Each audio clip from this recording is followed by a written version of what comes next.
Today, we don't normally have to worry about whether or not our food is safe to eat. We generally trust that government regulations keep our food safe or inform us when it is not. However, this has not always been the case. In the late 1800s and early 1900s, the food industry was cruel to its workers and consumers. It was too dark in these storage places to see well, but a man could run his hand over these piles of meat and sweep off handfuls of the dried dung of rats. These rats were nuisances, and the packers would put poisoned bread out for them. They would die, and then rats, bread, and meat would go into the hoppers together. The Food and Drug Administration was established in 1906 as a result of the outcry caused by Upton Sinclair's The Jungle, which exposed the appalling state of the meatpacking industry and working conditions, leading to the creation of the FDA to be responsible for ensuring safer food and working conditions. The Jungle was a major step in exposing the irresponsibilities in the public health sector and consumer rights. It demonstrated how literature can ignite change within government accountability to protect individuals' rights to safe, labeled products and the responsibility of businesses to uphold ethical practices. Let's consider a timeline of some of the major attempts to regulate food safety. Prior to the FDA, there were very few regulations on the food industry. Restrictions on food and pharmaceuticals did not become a big concern until the 20th century. From 1879 to 1906, nearly 100 bills were introduced in Congress in hopes to regulate food and drugs, but most were unsuccessful. The USDA was created on May 15, 1862, under the presidency of Abraham Lincoln to support farmers and improve agricultural processes. Between 1879 and 1906, there were numerous legislative efforts aimed to regulate food and drugs in the United States. This reflected growing public concern over product safety and consumer protection. Here are a few notable examples. In 1884, President Chester Arthur signed an act establishing the USDA Bureau of Animal Industry. This organization was to prevent diseased animals from being used as food. Quarantine stations and customs offices on the Canadian and Mexican borders were established to protect against foreign animal diseases. In 1890, President Benjamin Harrison signed the Meat Inspection Act, which made the USDA inspect salted pork and bacon that were to be exported. In 1891, the law was expanded to include all live cattle and beef for exportation. It was an early attempt to address unsanitary conditions in the meatpacking industry. I interviewed Rutgers food historian Dr. Jack Bouchard for his insight on the history of meatpacking. Where sort of when parties were much stronger and had a lot more control over their candidates, I'm sure you could donate a ton of money to a political party to ensure that the members of the Illinois state legislature never regulated Chicago meatpacking plants.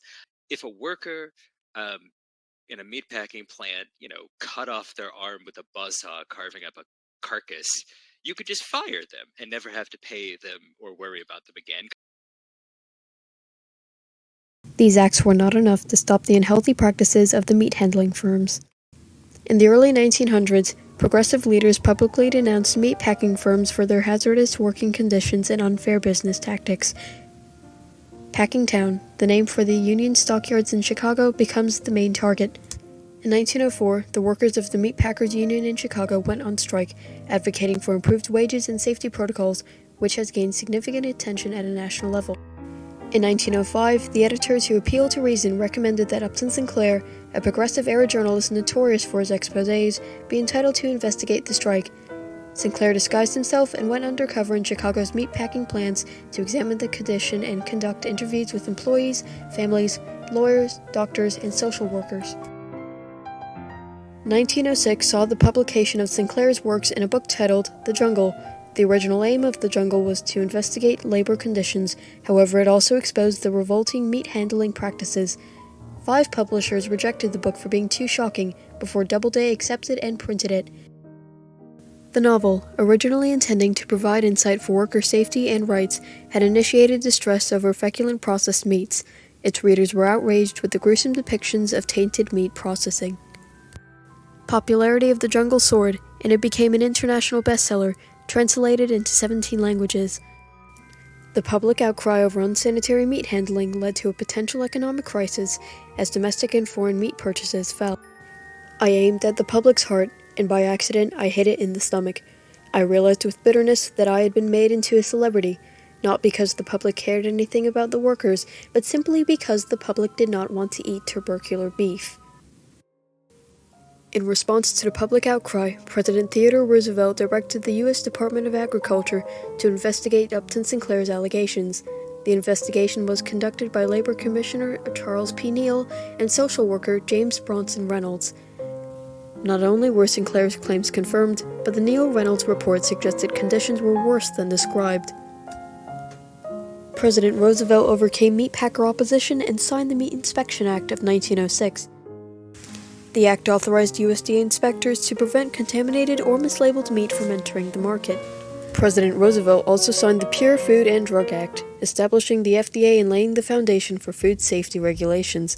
The FDA itself has acknowledged Upton Sinclair's hand by stating, "The nauseating condition of the meatpacking industry that Upton Sinclair captured in the jungle was the final precipitating force behind both a meat inspection law and a comprehensive food and drug law." The Food and Drug Administration and the United States Department of Agriculture are two distinct federal agencies in the United States. They generally have different responsibilities related to the regulation of food and drugs. One of the FDA's responsibilities is the safety of most of the food supply in the United States, with the exception of meat, poultry, and egg products. Meat, poultry, and egg safety falls into the domain of the USDA. The Pure Food and Drug Act was revolutionary in government responsibility and consumer consumption rights. With the majority of citizens not having much knowledge of bacteria and parasites at the time, it was a significant advancement, despite the need for several more acts to come.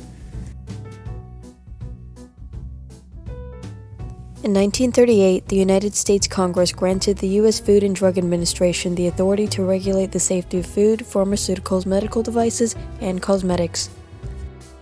The Food Additives Amendment of 1958 required manufacturers to prove that any food additives used in their products were safe for human consumption before being widely used. In 1957, Congress passed the Poultry Products Inspection Act. It should be noted that the Federal Meat Inspection Act did not cover poultry. The Poultry Products Inspection Act ensured that poultry products shipped in interstate commerce are continuously inspected. In 1970, Congress passed the Egg Products Inspection Act, mandatory continuous inspection of liquid, frozen, or dried egg products.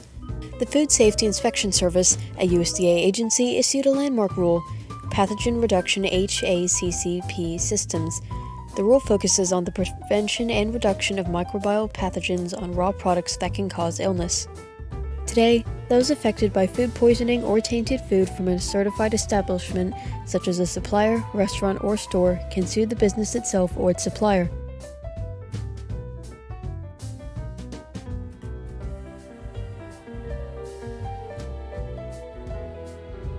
More than 150 people have become ill after eating tainted hamburger meat at Jack in the Box restaurants in Idaho and Washington state. One child has died. This led to the regulation on the cooking of beef patties and the temperature used to ensure the destruction of E. coli.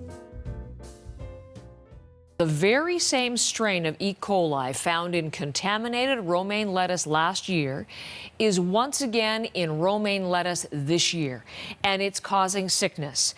32 people in 11 states and 18 people in Canada, in Ontario and Quebec, falling sick just since last month. Boar's Head has recalled an additional 7 million pounds of deli meat. The CDC says 2 people have been killed. Nearly 3 dozen across 13 states are ill. Consistent reporting has led to organized product recalls should problems get through the supply chain. They are usually stopped at the source or expressed to the public so further action can be taken. Over the years, these laws have expanded into other food groups, most prominently vegetables and poultry today. Upton Sinclair's The Jungle, which exposed the appalling working conditions in the meatpacking industry, sparked a public outrage that resulted in the establishment of the Food and Drug Administration in 1906. Through the USDA and FDA, the U.S. government has taken action to ensure safer working conditions in food, as well as to notify the public about any contaminated food products. The significance of the book is still explored today. School children may read The Jungle as part of some school curriculums.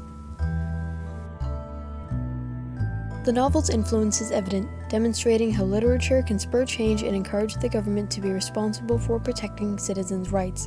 The right to sue certified establishments for food poisoning or contaminated food is valued by U.S. consumers and has led to legislative change and further protections.